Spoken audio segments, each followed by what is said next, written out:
gimnaziului Perspectiva, iar astăzi vom vorbi despre tradițiile și obiceiurile neamului nostru românesc. Fetelor, dar ce vom confecționa astăzi? Avem treastă care ne ajută de fiecare dată.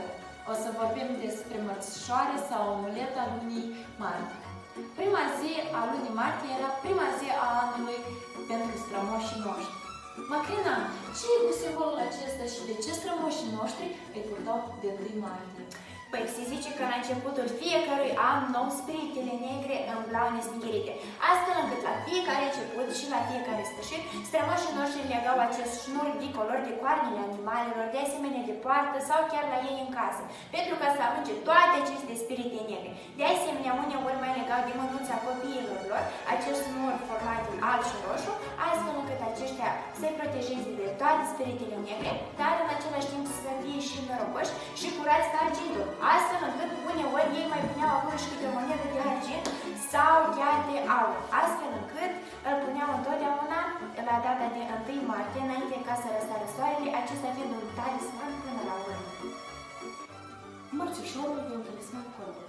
Fetele ieșeau afară într-un spațiu deschis și le arătau spre soare, dar în același timp spuneau de scântec: Sfinte soare, dăruiesc-ți mărțișoare. În locul lor tu mă ferește, de pe struii ce mă negrește. Dă-mi, te rog, albețele, Sfinte soare.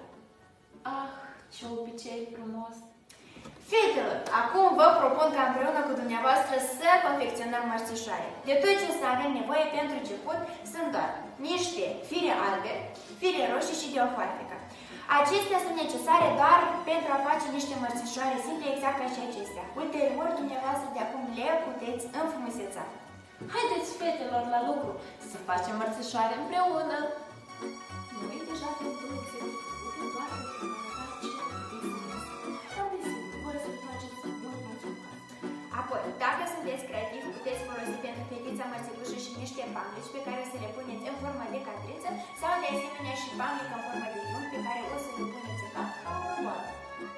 Folosim vechea unitate de măsură, cotul, corpul fetiței și apoi tăiem ață pentru a se primi gogoașa noastră.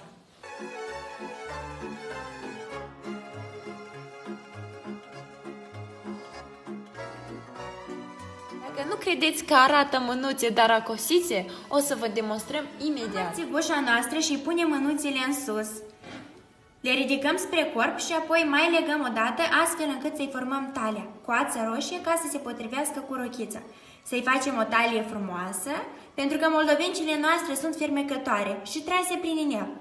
Fata noastră deja împrinde să aibă contur. O panglică cu motive populare o vom prinde în talie. Sunt convinsă că până la finalul lecției noastre veți ajunge adevărați meșteri populari. Să învățăm a face acum mărțicușul băiat și folosim de asemenea aceeași tehnică pe care deja o cunoașteți.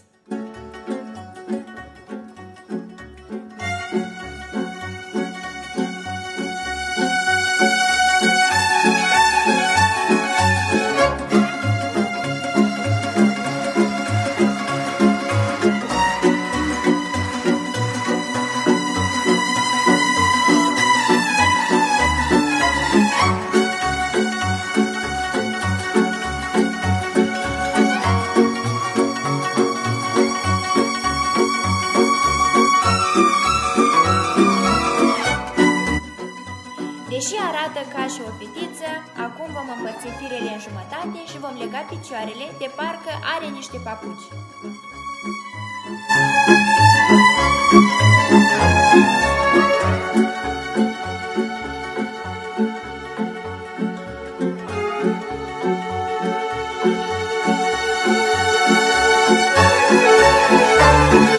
Noi îl cumpărăm sau îl confecționăm și îl dăruim în prima zi a lunii martie.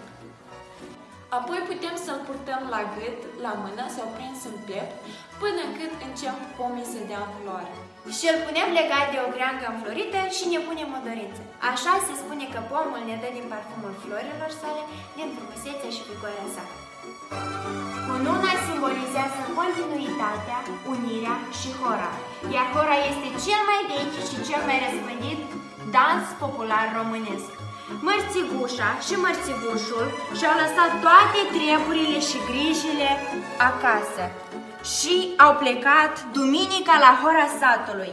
Invităm într-un cerc mare întreaga noastră adunare.